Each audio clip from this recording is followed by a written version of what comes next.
Grand 2, petit 2, les ouvriers au cœur de la question sociale.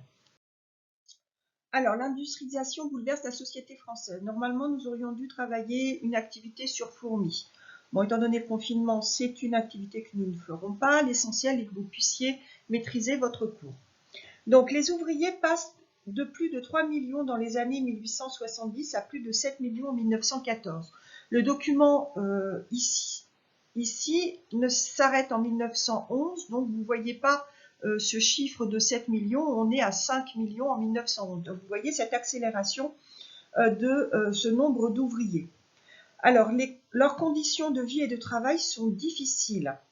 Dans les mines et les usines, les ouvriers réalisent des tâches dangereuses, répétitives et peu rémunératrices. Leur budget est en grande partie consommé pour se loger, manger et s'habiller. C'est ce que vous voyez ici.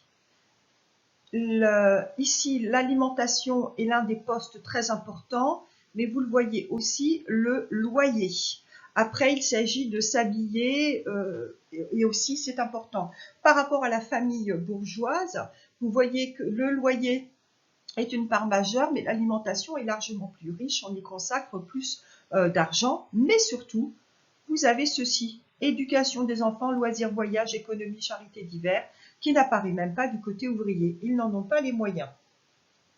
Alors le mouvement ouvrier s'organise et revendique notamment, ah oui, là c'est les maisons ouvrières.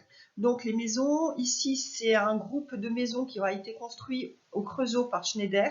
Alors au départ c'est vu comme de beaux appartements, enfin de belles maisons, mais c'est très limité, c'est petit étant donné le nombre de personnes qui vivent dans ces foyers. Et puis surtout, si l'ouvrier se fait renvoyer, ben, la famille perd le logement. Alors, les revendications de ce monde ouvrier qui s'organise. C'est tout d'abord la diminution du temps de travail. Ici, cette affiche présente, donc à l'occasion du 1er mai, l'heure travaillée est une maximum 10 heures et il réclame les 8 heures. Il considère que ça amènera plus à de hauts salaires, ça diminue le chômage, ça sauvegarde la santé, ça assure le bien-être et ça permet de se constituer un foyer. Contrairement aux longues journées qui amènent des bas salaires, provoquent le chômage, la tuberculose, la misère et l'alcoolisme. Alors, en 1895 est fondée la Confédération Générale du Travail, la CGT. C'est le premier syndicat unitaire dont le message est diffusé par le journal La Voix du Peuple. En 1906, la charte d'Amiens que vous avez ici en document. La CGT donc se fixe comme objectif de renverser la société capitaliste pour faire aboutir leurs revendications. Les ouvriers font grève, plus de 1300 dans le pays en 1906. Le 1er mai 1891, à Fourmies, les soldats tirent sur la foule et tuent 10 grévistes qui réclament la journée de 8 heures. Donc le document ici, ce sont les événements de Fourmies, où vous voyez cette jeune fille qui est devenue emblématique de ce massacre. Elle avait une rose à la main et elle allait rejoindre son fiancé et elle a été tuée sur la place. La grève, ici, c'est la grève au Creusot, c'est le peintre Jules Adler qui a peint cette figure emblématique. On y retrouve les drapeaux bleu, blanc, rouge de revendication.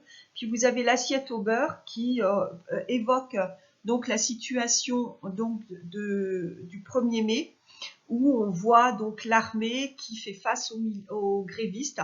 Et là, cette fois-ci, vous avez un drapeau rouge et en arrière-plan, vous voyez les usines qui apparaissent ici et le soldat qui est prêt. On l'avait vu en 1907 lors de la viticulture, ces soldats qui sont utilisés pour réprimer les grévistes.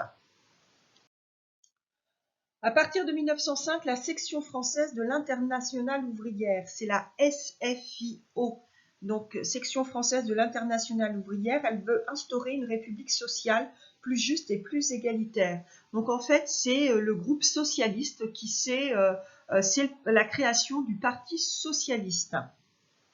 Je vous laisse lire ce document.